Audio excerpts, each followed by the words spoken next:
Does it get any better than Michael Fassbender as Magneto? He was so cool in X-Men First Class. Powerful, dangerous, suave, intelligent. He's really made this character his own. And yet in Days of Future Past, he tried to emulate Ian McKellen a little more. I could hear a little bit of his accent, which I don't really agree with, because in First Class, I thought Fassbender's Polish-German accent was spot on. In fact, I'm such a fan, I've been studying his German accent. Do you want to hear it? Okay.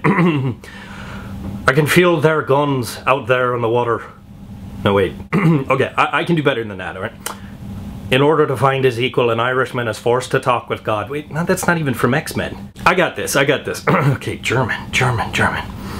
Hi, titty, the little feck.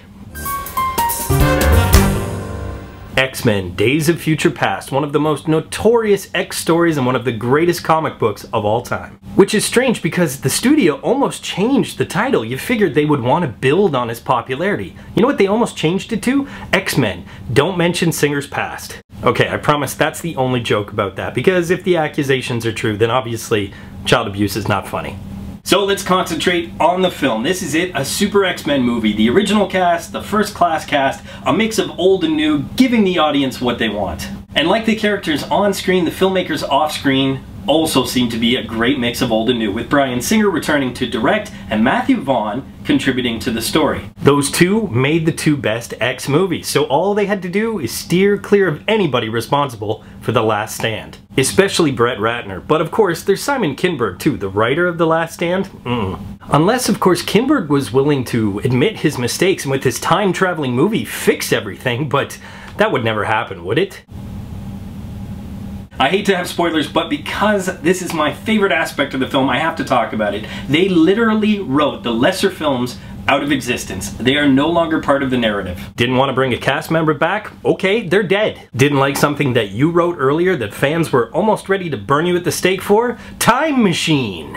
Well played, Kinberg. The question then becomes, with two huge casts, with two storylines, past and present, could they find a balance? The answer is absolutely, and while there were pacing issues and the story does predominantly take place in the past, you still get enough of both worlds. Although when they kept cutting back to the future, part of me went, oh yeah, these guys. The story really centers on Magneto and Professor X, but what I really liked is that both pairings, both old and new, had their own story, their own relationship, and in fact, their own character. Which is something I loved about X-Men First Class. Charles is not the professor yet, he's some cocky kid. And Eric is not yet Magneto, he's Irish. In Days of Future Past, it's no different, as Charles and Eric have a long, dark road to go down before they become the leaders we know. And as much as it pains me to say, I have to give credit to Kinberg. There are some brilliant scenes between Professor X and Magneto, and you really get the sense that they are two sides of the same coin. And while they have so much respect and love for one another, there is so much hatred as well. These two are brilliant actors who really bring these characters to life and show how damaged these two men really are. And yet they're capable of such beautiful moments.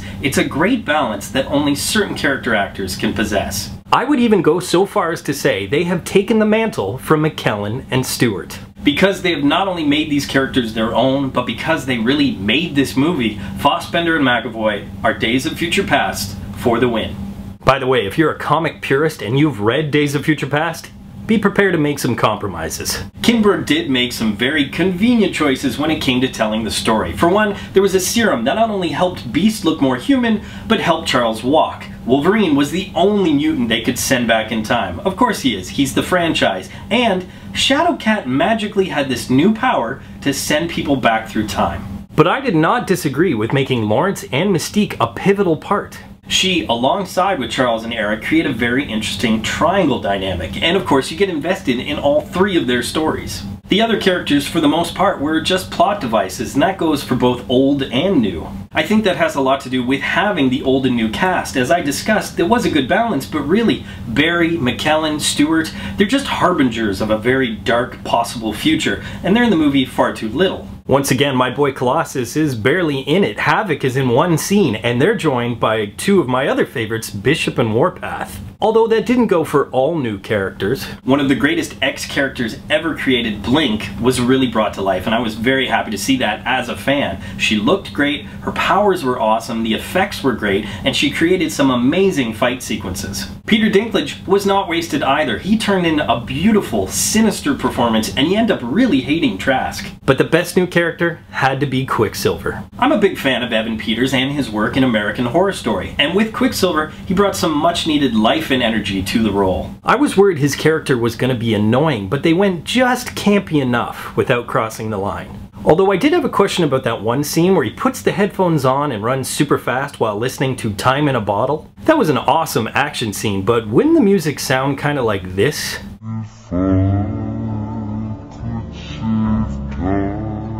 Oh, that's like Leonard Cohen on barbiturates. There's tons of interesting new characters, there's great performances from old characters, the opening battle is amazing, the fight scenes are great, the climax is epic. It reminded me of the last time Bryan Singer directed an X film, in X2. Like I said, it's not a perfect film, there are pacing issues, some of the writing is very convenient, and some of the characters are thrown away, but it is still a major step in the right direction. The X films have definitely returned to form after The Last Stand and the first Wolverine film, and Days of Future Past is a solid earn it. Poll question, since chances are this is the last time we'll see the original cast, who are you going to miss? As always, leave your answers in the comment section below. But until next time, school's out.